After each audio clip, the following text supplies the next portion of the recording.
కానీ చాలామంది రాస్తలేరు. మరి ఏం చేయాలి? మరి మా బాధ మేము చెప్పుకోవాలి కదా, ప్రజలకన్నా చెప్పుకోవాలి కదా. కాబట్టి మీరు అట్లా అనుకొని మీ భ్రమల్లో ఉన్నంత మాత్రాన మీరు చేయగలిగేది ఏం లేదని కూడా చెప్తూ సహకరించే మిత్రులకు థ్యాంక్ యూ.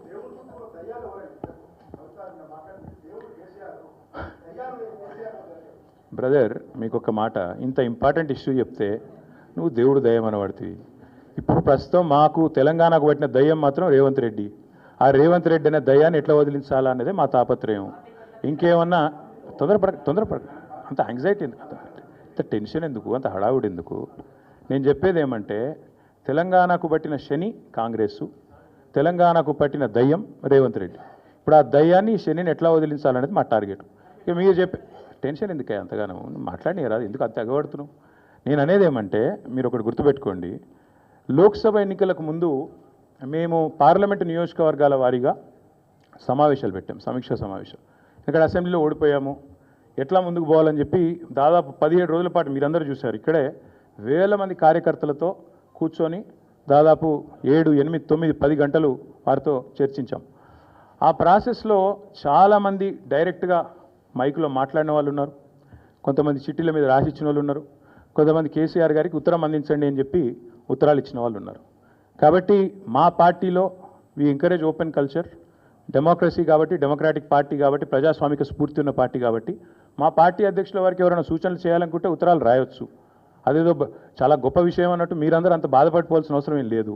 నేను అనేది ఏమంటే మా పార్టీలో డెమోక్రసీ ఉంది కాబట్టి మా పార్టీ అధ్యక్షుల వారికి మా పార్టీ నాయకులు ఎవరైనా సరే అప్పుడప్పుడు సూచనలు సలహాల రూపంలో లిఖితపూర్వకంగా ఇవ్వచ్చు, ఓరల్గా ఇవ్వచ్చు, రకరకాలుగా ఇవ్వచ్చు.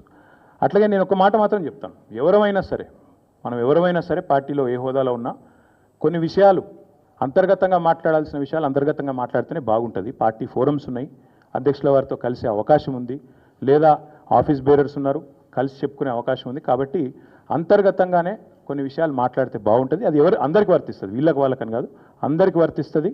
తప్పకుండా ఎవరమైనా ఒకటే, ఈ పార్టీలో అందరం కార్యకర్తలమే, అందరికీ కూడా ఇదే సూత్రం వర్తిస్తుంది. కాబట్టి మీరు కూడా దయచేసి ఇంత ఇంపార్టెంట్ ఇష్యూ మాట్లాడితే దీన్ని మళ్ళీ మీరు, నాకు తెలుసు మీ సంగతి, you are intelligent, unfortunately I'm also intelligent. కాబట్టి నేనేమంటానంటే మీరు ఏం పెడతారో, మీరు ఏం హెడ్డింగ్ పెడతారో తెల్లారు నాకు తెలుసు, మీ బాధలు కూడా నాకు తెలుసు, మీ మేనేజ్మెంట్లోకి ఉండే అవస్థలు నాకు తెలుసు, రేవంత్ రెడ్డి గారి ఒత్తిళ్లు తెలుసు.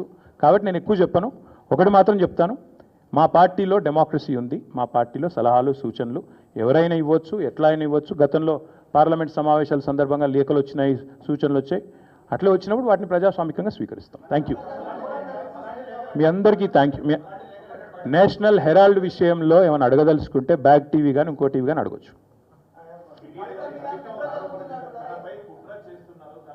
నేషనల్ హెరాల్డ్ విషయంలో ఏమైనా మాట్లాడదలుచుకుంటే మాట్లాడండి, చెప్తాను. మిగతా విషయాలు ఆల్రెడీ నేను చెప్పాను, అంతకంటే ఎక్కువ చెప్పాల్సిన అవసరం.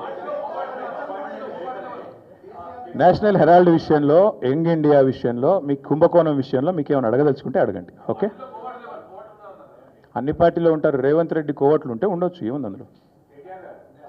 Coverts will expose themselves. కొన్ని నిమిషం,